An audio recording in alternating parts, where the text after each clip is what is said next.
എല്ലാവർക്കും നമസ്കാരം. ലേക്ക് ഷോർ ഹോസ്പിറ്റലിൽ എൻ്റെ ചെക്കപ്പൊക്കെ കഴിഞ്ഞ് ഞാൻ ഷൈൻചാട്ടിനും കൂടെ ഇങ്ങനെ വരുന്ന വഴിയാണ് ഇങ്ങനെ ഒരു എന്താ പറയുക മീശക്കാരൻ ദിലീപേട്ടൻ്റെ കട എന്ന് പറയുന്ന ആ ഒരു കട കണ്ടത്. അപ്പോൾ ശരിക്കും പറഞ്ഞാൽ ഞങ്ങളിവിടെ ഫുഡ് കഴിക്കാനായിട്ട് കയറി. മീശക്കാരൻ ദിലീപേട്ടൻ്റെ മോനാണ്, പേര് പറഞ്ഞ ദീപു നടത്തുന്ന പ്രസ്ഥാനമാണ്. ദീപു എൻ്റെ ഒരു ഫേസ്ബുക്ക് ആരാധകനാണ്. അപ്പോൾ അദ്ദേഹം ആദ്യം അതൊന്നും മിണ്ടിയില്ല. ഞങ്ങൾ നല്ല ടേസ്റ്റി ആയിട്ടുള്ള മീൻകറിയും എന്താ പറയുക എന്തൊക്കെയാണ് കഴിച്ചതെന്ന് ഞങ്ങൾക്ക് അറിയത്തില്ല. ഭയങ്കര ടേസ്റ്റാണ് ഇവിടുത്തെ ഫുഡ്. പക്ഷേ ഈ ഫുഡിന് ടേസ്റ്റ് ഉണ്ടായത് ഇദ്ദേഹത്തിൻ്റെ വളരെ സ്നേഹോദ്ദീപകമായ ആ ഒരു ആറ്റിറ്റ്യൂഡാണ്.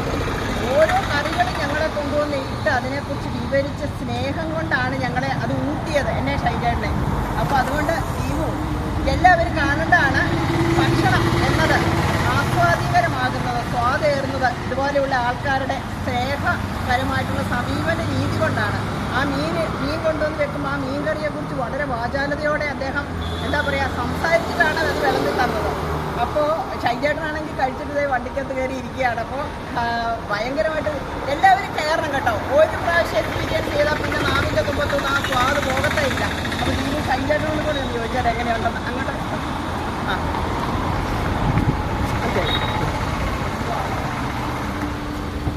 ചേട്ടാ ഇതിനെക്കുറിച്ച് ഒന്ന് പറയാൻ ഒരു സ്വാദ് എങ്ങനെയാണ്? ഇല്ല. അപ്പോൾ ഇതാ ഇത് കണ്ടോ, ഇവിടെ കണ്ടോ, ഇവിടെയോട്ട് പോയിക്കേ. അപ്പോൾ കണ്ടോ ഭയങ്കരമായിട്ട് നമ്മളെ ആകർഷിക്കുന്ന ദീപൂസേ വന്നേ. അപ്പോൾ അത് ഈ ഒരു പ്രതിഭ തന്നെയാണ്. കാരണം ഒരു കലാകാരനാണെന്നുള്ളതിന് സംശയം വേണ്ട. അതിലേക്ക് താല്പര്യമുണ്ടോ?